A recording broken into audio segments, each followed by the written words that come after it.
हाय दोस्तों, एक बार फिर से स्वागत है आपका एक नए सेशन में। और आज हम करेंगे भारत का भौगोलिक परिचय का भाग 3 और इसमें हम करेंगे 51 से 75 तक सवाल। इससे पहले हमने 2 वीडियो बनाया है और उसमें हमने 1 से 25 और 25 से 50 तक का सवाल किया है। अब आइए आगे बढ़ते हैं अगले सेशन में, पार्ट 3 में। देखते हैं आज का पहला प्रश्न और कुल पारी का 51वां सवाल। देखिए, ये रहा सवाल है, भारत का पूर्वी समुद्री तट किस नाम से जाना जाता है? देखो, भारत का पूर्वी समुद्री तट किस नाम से जाना जाता है? तो ध्यान दो, दीघा तट तो नहीं होगा, दीघा तट गुजरात के आसपास का क्षेत्र है। कोरोमंडल तट की बात करेंगे तो कोरोमंडल तट, देखो ये है कोरोमंडल तट। यहां पे एक द्वीप है, एक झील है पुलिकट झील। पुलिकट झील से लेकर कन्याकुमारी तक, पुलिकट झील से लेकर के कन्याकुमारी तक के क्षेत्र को हम क्या कहते हैं? कोरोमंडल तट। ये पूर्वी भाग हो गया। देखो, मालाबार तट यहाँ पे न्यू मंगलूर से लेकर के कर्नाटक के न्यू मंगलूर और पूरा केरल का क्षेत्र, पूरा केरल का तट, इसे हम लोग कहते हैं मालाबार तट। क्या कहते हैं इसको? मालाबार तट कहते हैं। फिर देखो, अगला है कोंकण तट। तो देखो, दीव, यहां पे दीव है, दीव से लेकर गोवा तक के तट को कोंकण तट कहते हैं।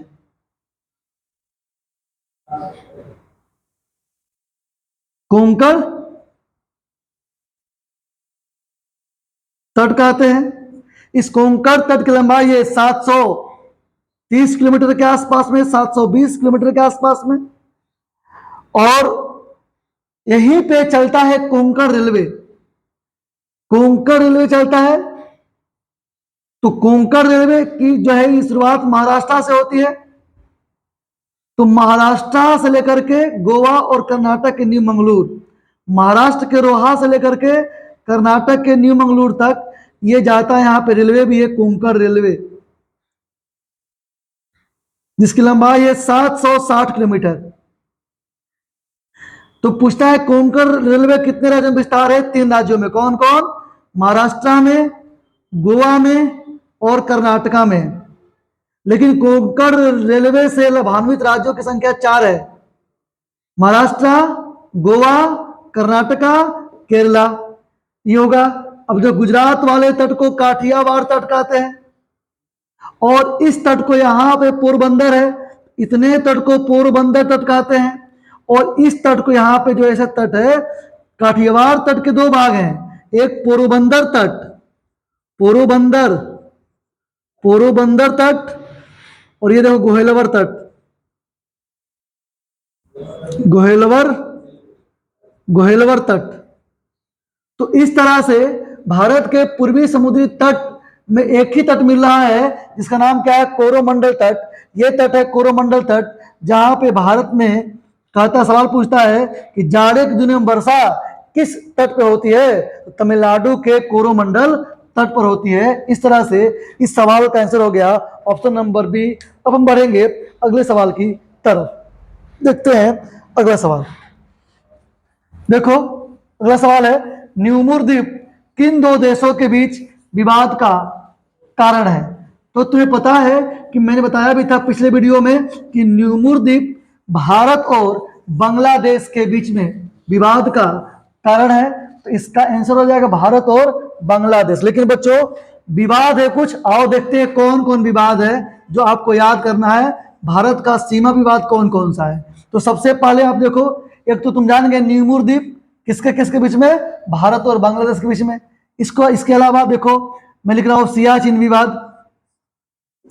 सियाचिन भारत का या विश्व का सबसे ऊंचाई पर स्थित युद्ध स्थल है और ये भारत और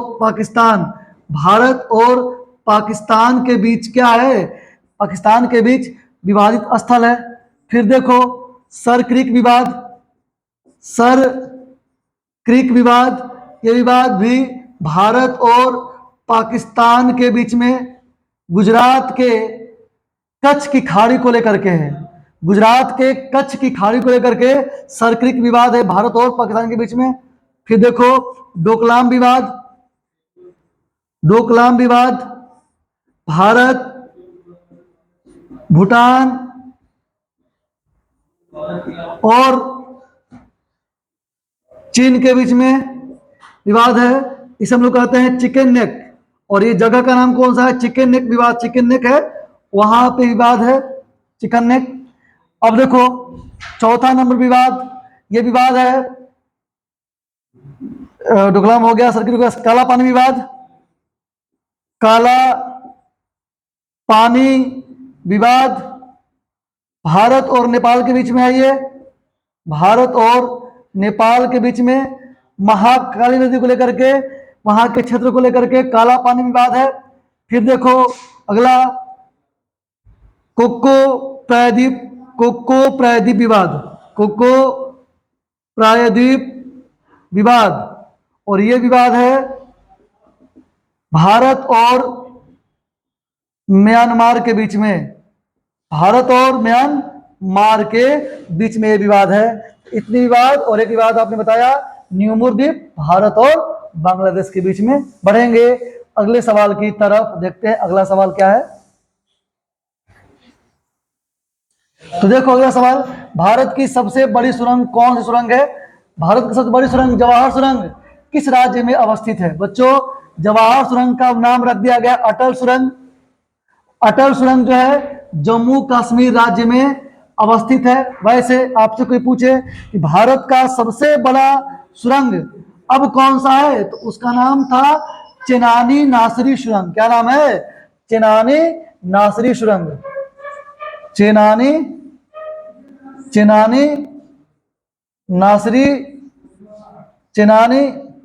नासरी सुरंग, इसकी लंबाई 9.15 किलोमीटर है। इस तरह से कोई भी सुरंग हो जो बड़ी हो, जवाहर सुरंग, अटल सुरंग या चेनानी नासरी सुरंग, ये सभी सुरंग कहाँ पे है? जम्मू कश्मीर में है। बढ़ते हैं अगले सवाल की तरफ, आगे देखते हैं अगला सवाल। भारत के किस प्रदेश की सीमाएं तीन देश क्रमशः नेपाल, भूटान एवं चाइना से मिलती है? देखो बच्चों यहाँ पे सिक्किम है, ये सिक्किम है, और सिक्किम में देखो सिक्किम में इसकी सीमा नेपाल से मिल रही है, इसका सीमा भूटान से मिल रही है, और यहां देखो इसकी सीमा, ये सीमा मिल रही है वेस्ट, फिर देखो हाँ वेस्ट बंगाल से। तो करे भारत किस प्रदेश सीमा है? तीन देश क्रमशः नेपाल, भूटान और चाइना। तो इधर नेपाल, इधर भूटान, इधर चाइना। देखो यहाँ पे चाइना, ये चाइना है, चाइना। तो इसकी तरह से नेपाल, चाइना और भूटान से जो सीमा मिल रही है वो राज्य कौन सा है? सिक्किम है। लेकिन बच्चों पश्चिम बंगाल भी एक राज्य है, इसकी भी सीमा भारत के इसकी भी सीमा देखो लग रही है तीन देशों से। पश्चिम बंगाल की सीमा भी लगती है तीन देशों से। पश्चिम बंगाल की सीमा भी तीन देशों से लगती है। कौन कौन से देश? तीन देश कौन कौन है? तो एक तो नेपाल है, एक नेपाल, और नेपाल के बाद एक देखो यहां पे बांग्लादेश,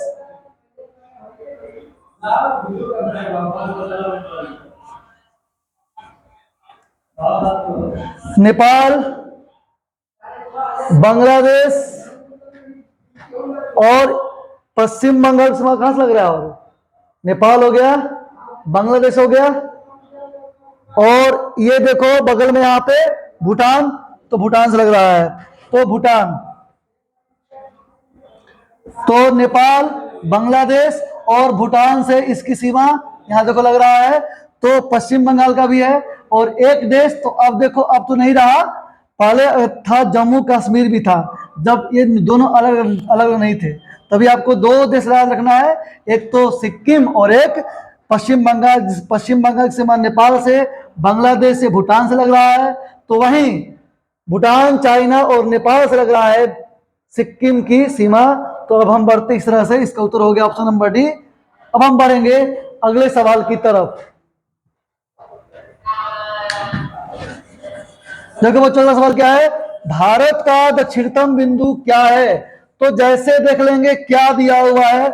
अगर भारत का सुदूरतम दक्षिणतम बिंदु कह रहा है और ऑप्शन में क्या दिया हुआ, इंदिरा कॉल, ग्रेट निकोबार, मिनिकॉय द्वीप या इंदिरा पॉइंट दिया हुआ है।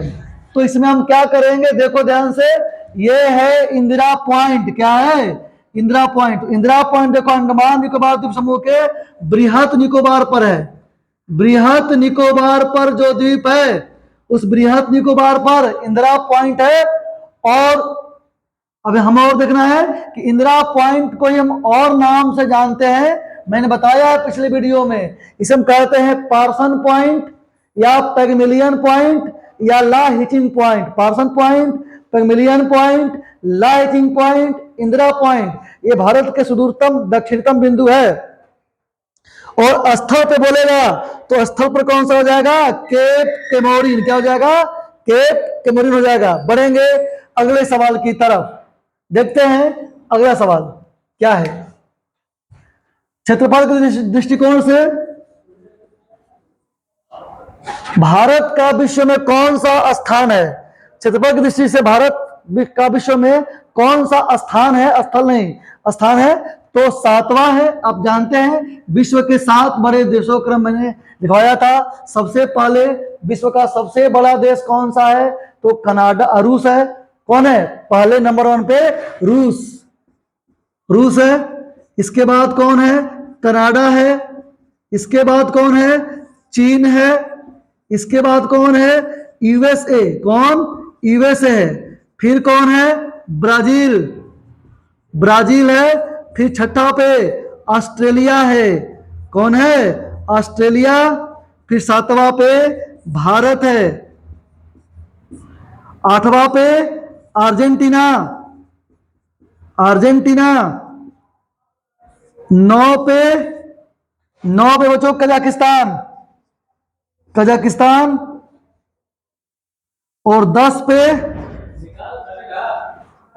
अल्जीरिया।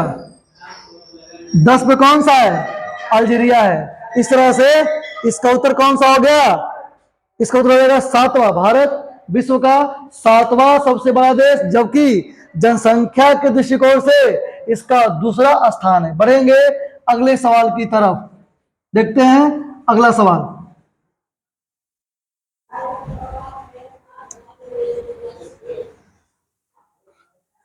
करके देखा भारत के कितने राज्य है। ये सारी बातें मैंने पिछले वीडियो बता दिया है, तो इसका उत्तर होगा 8। मैंने बताया था, आप जाके वीडियो को देखेंगे, सारा कुछ बातें मैंने बता दिया है। बढ़ते हैं अगले सवाल की ओर। भारतीय समय और ग्रीनविच समय में कितना डिग्री का अंतर है। तो भारतीय समय और ग्रीनविच का समय देखो बच्चों कितना डिग्री का अंतर है। देखो याद करो, 1 डिग्री जब हम घूमते हैं तो 4 मिनट का अंतर होता है 1 डिग्री देशांतर पर। और भारत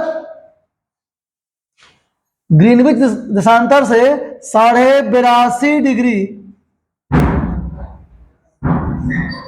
पूरब में है। 82.5 डिग्री पूरब में है।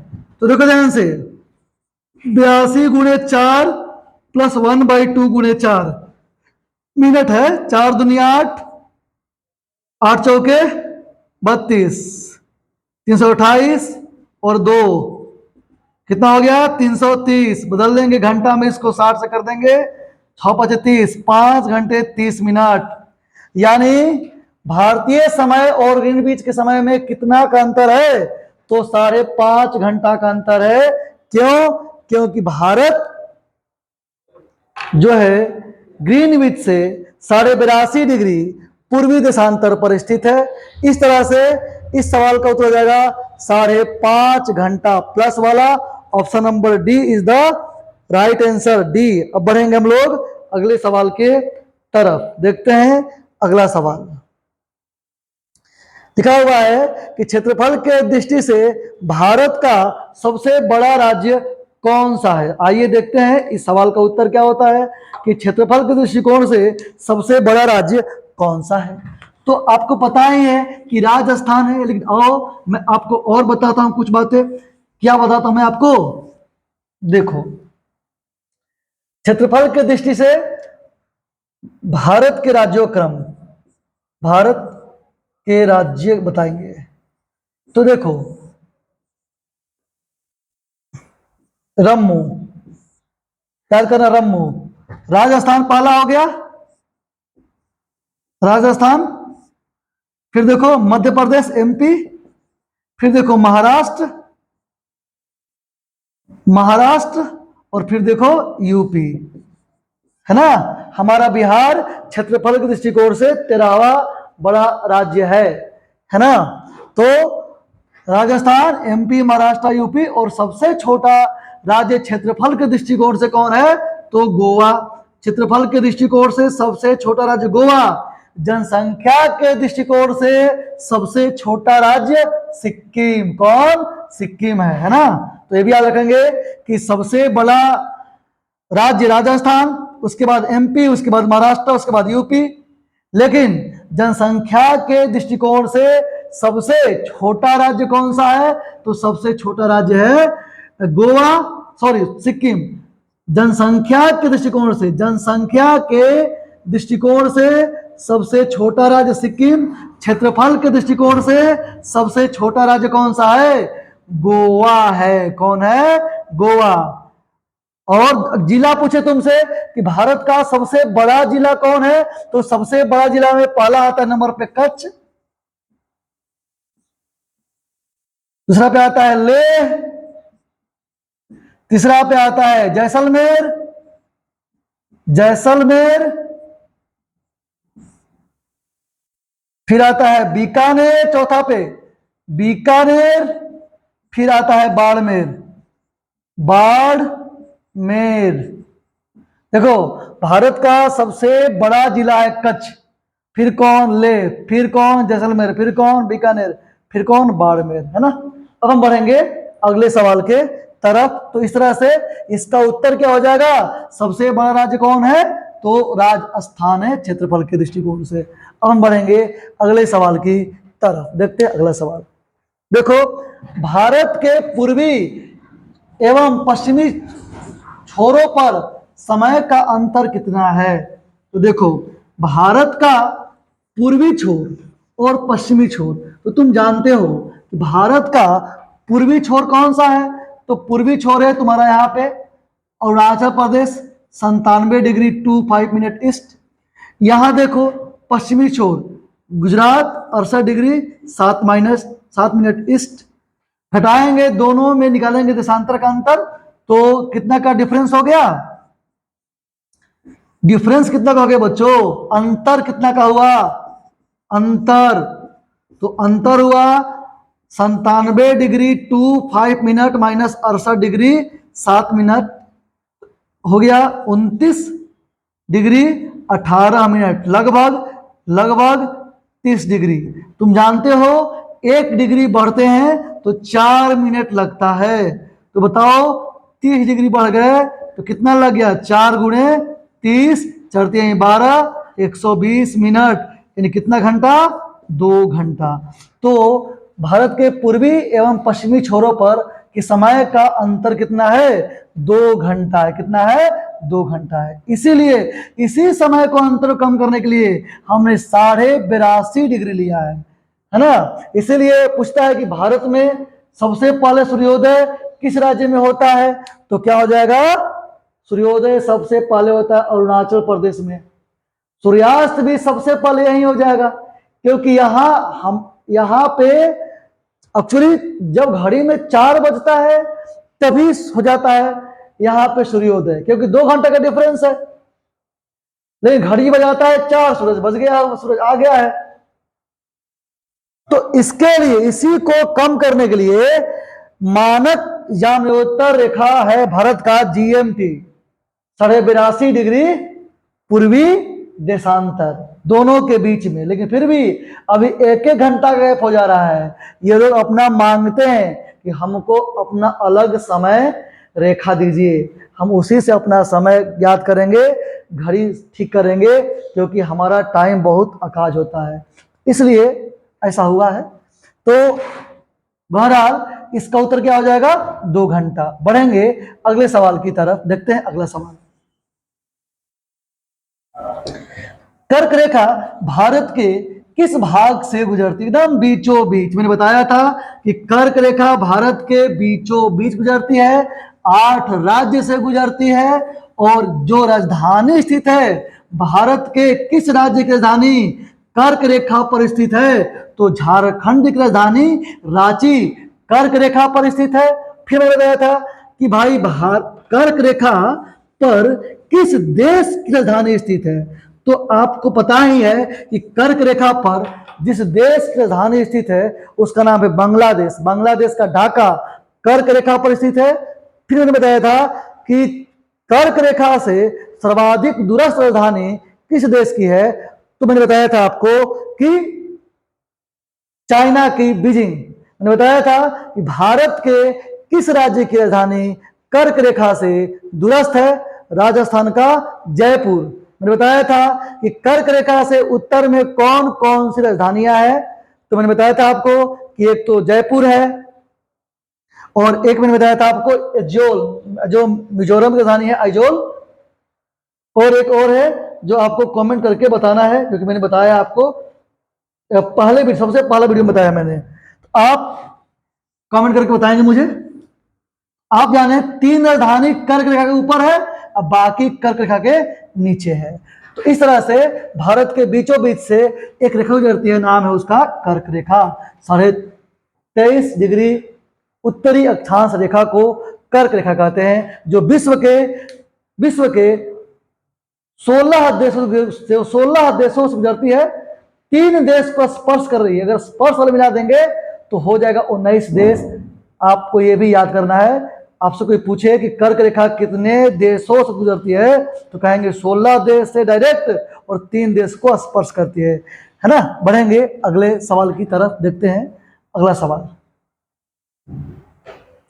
निम्न में किस राज्य का समुद्र तट लंबा है? देखो तो इसका मैंने पूरा डिटेल बताया है डेटा के साथ, कौन सबसे ज्यादा लंबा। ठीक, मैंने बताया था, तुम लोग को टिप्स बताया था, देखना पीछे वीडियो में, और वहां मैंने लंबाई लिख दिया था, GAT गैट, MK ओके, WG। गुजरात की तट रेखा सबसे ज्यादा लंबी, उस गुजरात है ही नहीं है, तो फिर देखो आंध्र प्रदेश हुआ पहला पे। कौन? गुजरात की तट रेखा सबसे लंबी है। फिर किसकी? आंध्रा की। फिर किसकी? तमिलनाडु की। फिर किसकी? महाराष्ट्र की। फिर किसका? केरला की। फिर किसका? ओडिशा। फिर किसका? कर्नाटक। फिर किसका? वेस्ट बंगाल। फिर किसका? गोवा का सबसे कम था, कितना था? 151 किलोमीटर। और सबसे ज्यादा गुजरात का था, याद आ रहा है? गुजरात का था कितना? 1214.7 किलोमीटर, 1214.07 किलोमीटर। और सब में ओवरऑल सबसे ज्यादा लंबी तटरेखा किसकी है? अंडमान निकोबार द्वीप समूह की है, 1962 किलोमीटर। तो सब आपको याद हो गया। तो इस तरह से इस सवाल का उत्तर होगा आंध्र प्रदेश। तो तुम बताओ कि आंध्र प्रदेश के सीमा रेखा जो तट रेखा है, इसकी लंबाई कितनी है? तो 973.7 किलोमीटर। कितना है आंध्रा का? 973.7 किलोमीटर। सारी लंबाई में लिखवा दिया था, तुम लोग देखना पिछला वीडियो। तो इस तरह से अब बढ़ेंगे हम लोग अगले सवाल की तरफ, देखते हैं अगला सवाल। देखो, भारत की प्रमाणिक समय रेखा क्या? भारत की प्रमाणिक समय रेखा किस शहर के बगल से गुजरती है? इलाहाबाद के बगल से, इलाहाबाद के नैनी से गुजर जाती है भारत का IST। मैंने बताया था ये कि भारत का IST कितने राज्यों से गुजरती है? तो 5, उत्तर प्रदेश, मध्य प्रदेश, छत्तीसगढ़, आंध्र प्रदेश और उड़ीसा। अब हम पढ़ेंगे अगले सवाल इस तरह से, इसका उत्तर होगा इलाहाबाद, है ना, इलाहाबाद ये है। अब हम लोग बढ़ेंगे अगले सवाल के तरफ। चलिए अगला सवाल, भारत के कितने राज्यों की सीमा 3 देशों से मिलती है? तो पहले तो 3 थी, पहले 3 था। कौन? पहले तो जम्मू कश्मीर भी था, फिर सिक्किम भी था, और फिर कौन था? पश्चिम बंगाल। लेकिन अब 2 हो गया। कितना हो गया? 2। अच्छा रुक जाओ 1 मिनट, अरुणाचल प्रदेश की बात करो, ये भी तो लग ही रहा है। अरुणाचल प्रदेश की सीमा की हम बात करें तो अरुणाचल प्रदेश देखो यहां तक है, तो अभी भी 3 ही लग रहा है। देखो कैसे, अरुणाचल प्रदेश भूटान से, चाइना से, म्यांमार से। अरुणाचल प्रदेश किससे किससे लग रहा है? भूटान से लग रहा है, ये भूटान देश है, ऊपर में चाइना है, ये इधर म्यांमार है। यहां तुमको भी मैंने दिखाया था वीडियो में पिछले इसी लेक्चर में, ये देखो, ये तुम्हारा पश्चिम बंगाल, बांग्लादेश से, नेपाल से, भूटान से। ये देखो सिक्किम, नेपाल से, भूटान से, चाइना से। अभी भी 3 ही लग रहे हैं, है ना। अब हम बढ़ेंगे अगले सवाल की तरफ। देखते हैं अगला सवाल, पूर्वोत्तर राज्य के 7 वाहन में कौन सा राज्य सम्मिलित नहीं है? देखो कौन सा सम्मिलित नहीं है, तो देखो इसका टिप्स है, पूर्वोत्तर राज्य के राज्यों को याद करने का टिप्स है, आना मामी, आना मामी एटीएम, एटीएम। आ से हुआ अरुणाचल प्रदेश, क्या हुआ? अरुणाचल प्रदेश, अरुणाचल। ना से हुआ नागालैंड, नागालैंड। मा से हुआ मणिपुर, मणिपुर। मी से हुआ मिजोरम। ए से हुआ अरुणाचल प्रदेश, ए से हो गया, अच्छा तो हो गया ना, एटीएम है, तो एक तो हो गया अरुणाचल प्रदेश। अब देखो तो इधर देखो, अरुणाचल प्रदेश, नागालैंड, मणिपुर, मिजोरम। अब देखो ए से हुआ एक असम, क्या होगा? असोम। असोम देखो सबसे बड़ी बांध है, असोम सबसे बड़ी बांध है, देखो यहां पे असोम सबसे बड़ी बांध, असोम सबसे बड़ी बांध है। असम के बाद देखो टी है, टी से त्रिपुरा, टी से हुआ त्रिपुरा। और फिर देखो यहां पे एक बच गया, एम से मेघालय, एम से मेघालय। मैप भी जरूरी है, तुकबंदी तो काम नहीं करता, लेकिन मैप क्या होना चाहिए आपको। तो सबसे बड़ी वाहन कौन?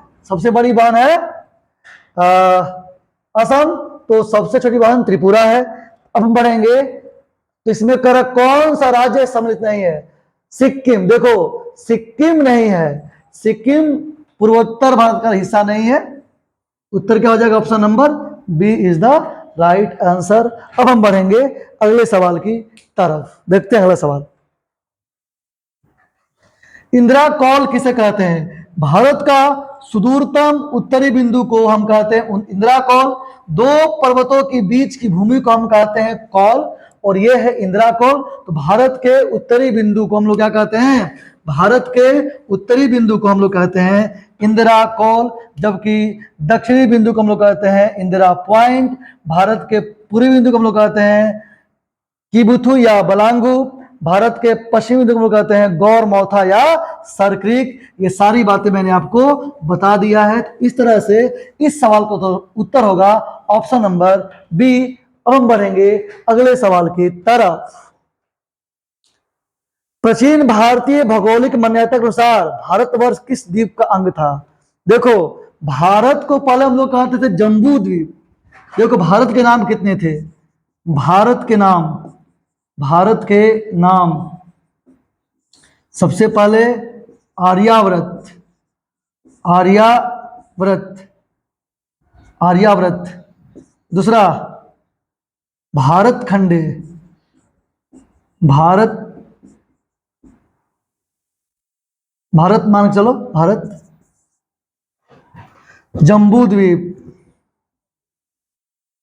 जामुन की अधिकता के कारण जम्बू द्वीप कहा गया। हिंदुस्तान, हिंदुस्तान, इंडिया। भारत के 5 नाम, आर्यावर्त, भारत, जम्बूद्वीप, हिंदुस्तान और इंडिया। तो प्राचीन भारतीय भौगोलिक मान्यता के अनुसार भारतवर्ष किस द्वीप का अंग था? तो ये था जम्बू द्वीप का अंग था। Option number D is the right answer, option number D होगा। अब हम बढ़ेंगे अगले सवाल की तरफ। देखते हैं अगला सवाल। भारत के स्थलीय सीमा की लंबाई बताओ। कितना बार मैं बता चुका हूं तुम लोगों को कि भारत के स्थलीय सीमा की लंबाई है 15,200 किलोमीटर। भारत के स्थलीय सीमा की लंबाई कितनी है? 15,200 किलोमीटर। भारत के तटीय सीमा की लंबाई कितनी है? 6100 किलोमीटर। और फिर बताया तुम लोगों को कि द्वीपों सहित भारत के तट रेखा की लंबाई कितनी है? तो 7516.6 किलोमीटर। यहां से यहां तक लंबाई 15,200 किलोमीटर। ये लंबाई यहां से ऐसे यहां तक, ये लंबाई है 161 kilometre, sorry 6100 kilometre. 6100 kilometre plus हम मिला देंगे ये लंबाई लक्षद्वीप का लंबाई, ये मिला देंगे अंडमान निकोबार द्वीप समूह की लंबाई। तो तटीय राज्य प्लस जो यूटी हैं जल वाले, उनको मिला द्वीपीय राज्य को मिला देते हैं तो होता है 7516.6 किलोमीटर। और भारत का टोटल परिधि कितना हो गया? यहां से लेकर ऐसे टोटल सारा कितना हो गया बताओ? सब ऐसे यहां पे ये सब मिला देते हैं तो भारत का टोटल परिधि, बाहर से टोटल परिमाप जो होता है ये होता है 22,716.6 किलोमीटर। कितना होता है? ये सब मिला देंगे तो 22,716.6 किलोमीटर। ये सारी बातें मैंने पिछले वीडियो में बता दिया है। हालांकि यहाँ पे इसका उत्तर होगा 15,200। अब हम बढ़ेंगे अगले सवाल की तरफ। भारत की तट रेखा लंबाई कितनी है? अभी जैसे बताया मैंने 6100 किलोमीटर। कितना है? 6100 किलोमीटर। बढ़ते हैं अगले सवाल की तरफ। संपूर्ण भारत के कितने प्रतिशत हिस्से पर पर्वत तथा पहाड़ियों का विस्तार है? भारत देखो 11% पर्वत,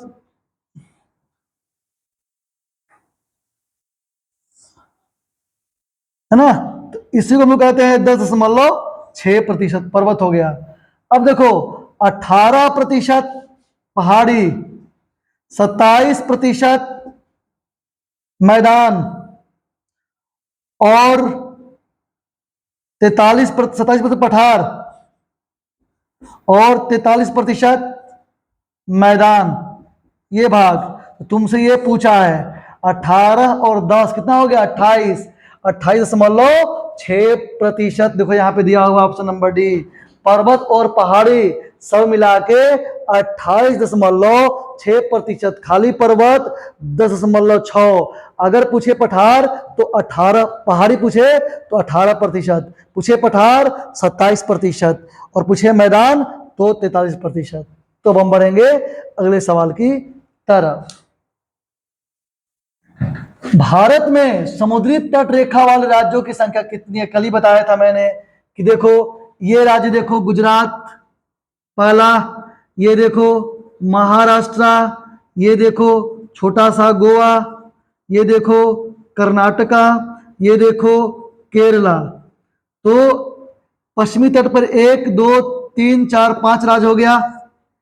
पूर्वी तट पर देखो तमिलनाडु, तमिलनाडु,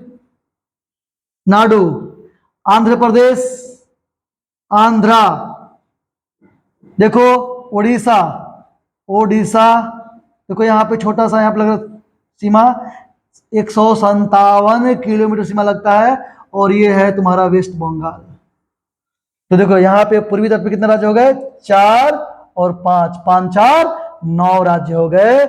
इस तरह से इस सवाल का आंसर होगा ऑप्शन नंबर ए। बढ़ते हैं हम अगले सवाल की तरफ।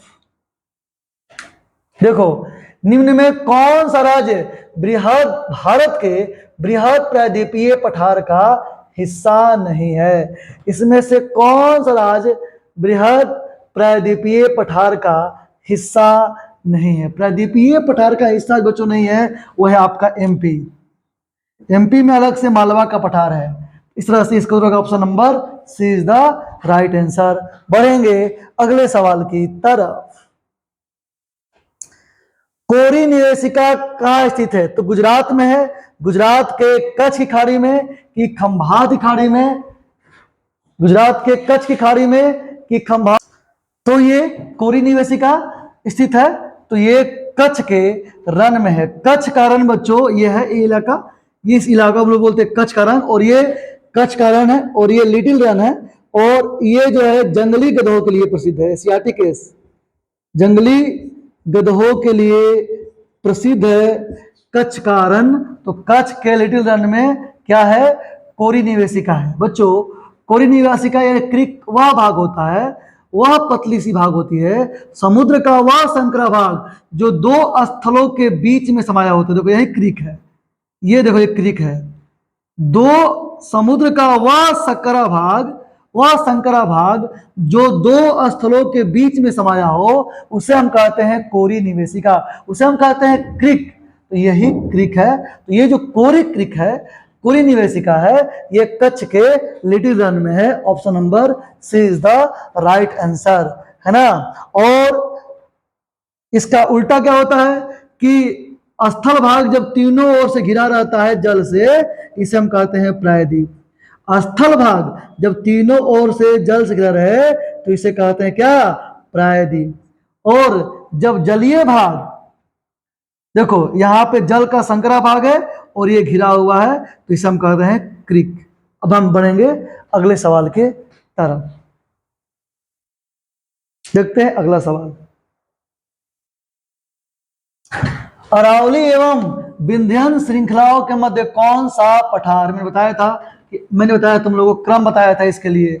कौन सबसे पहले? अरावली पर्वत, अरावली पर्वत, अरावली के बाद आता है मालवा का पठार, मालवा का पठार, और फिर क्या आता है? विंध्याचल पर्वत, विंध्याचल पर्वत। फिर आता है नर्मदा नदी बेसिन, नर्मदा लिख रहे हैं, उत्तर से दक्षिण क्रम लिख रहे हैं, नर्मदा नदी बेसिन, नर्मदा आ गई। फिर आता सतपुड़ा पर्वत, सतपुड़ा। फिर देखो सतपुड़ा के बाद फिर क्या आता है? ताप्ती नदी बेसिन, और इसके बाद क्या आता है? अजंता पर्वत। तो ये क्रम तुमको याद रखना है, मैप देखना, और मैप में देख लेना। फिजिकल मैप मैं लगाना भूल गया हूं, तो मैं फिजिकल मैप भी लाऊंगा अगली बार से। तो जैसे सवाल लगे वैसे हम लोग करेंगे। अरावली पर्वत, उसके दक्षिण में मालवा का पठार, उसके दक्षिण में विंध्याचल पर्वत, उसके दक्षिण में नर्मदा नदी बेसिन, फिर सतपुड़ा पर्वत, फिर ताप्ती नदी बेसिन, फिर अजंता पर्वत श्रेणी। तो इस तरह से अरावली एवं विंध्य श्रृंखलाओं के मध्य क्या है? मालवा का पठार स्थित है। Option number b is the right answer. अब हम बढ़ेंगे अगले सवाल की तरफ। देखते हैं आज का अंतिम सवाल। देखिए, निम्नलिखित भारतीय नगरों में कहाँ सबसे पहले सूर्योदय होता है? तो जो नगर सबसे पूरब में होगा वहीं पे। तो देखो सबसे पूरब की बात हो रही है, सबसे पूरब में कौन सा नगर है, इस बात को आपको देखना है कि सबसे पूरब में कौन है। बेंगलुरु, यहां देखो कर्नाटका में बेंगलुरु, यहां पे ये तो होगा नहीं। फिर देखो भोपाल, मध्य प्रदेश में इधर भोपाल, भोपाल यहाँ पे, यहाँ होगा नहीं। देखो बेंगलुरु यहाँ पे इस इलाका के आसपास में है। और लखनऊ, हालांकि मैप पे ज्यादा बेटर रहता है इसको दिखाना, है ना। तो आप एक मैप लेंगे और मैप में इसको खोज लेना बच्चों। तो जब खोजोगे तो सबसे पूरब में लखनऊ होता है। क्या होता है? सबसे पूरब में लखनऊ। में प्रयास करूंगा कि अगली बार से मैं मैप के साथ आपसे मिलूं, है ना। एक मैप मेरे पास भी रहे, रंगीन मैप जिसमें सारा कुछ लिखा हुआ रहे, तो मैं आपको वहां दिखा देता। लेकिन चलिए कोई बात नहीं है, आप यहाँ बना लेंगे। इसका उत्तर क्या होगा? इसका उत्तर होगा लखनऊ। क्या होगा? तो निम्नलिखित भारतीय नगरों में कहाँ सबसे पहले सूर्योदय होता है? लखनऊ इन सब में पूरब है। लखनऊ जो है हैदराबाद, भोपाल, बंगलुरु, लखनऊ में लखनऊ सबसे पूरब में है। इसीलिए सबसे पूरब में होने के चलते यहाँ पे क्या होता है? पहले सूर्योदय होता है। तो अब हम बढ़ेंगे अगले सेशन की तरफ। अगला सेशन हमारा होगा इसके बाद। इतना पहले आप देखेंगे, इस वीडियो को प्यार देंगे और फिर हम बढ़ेंगे। फिर आपसे मिलते हैं अगले वीडियो में। तब तक अपना ख्याल रखें। Take care, bye.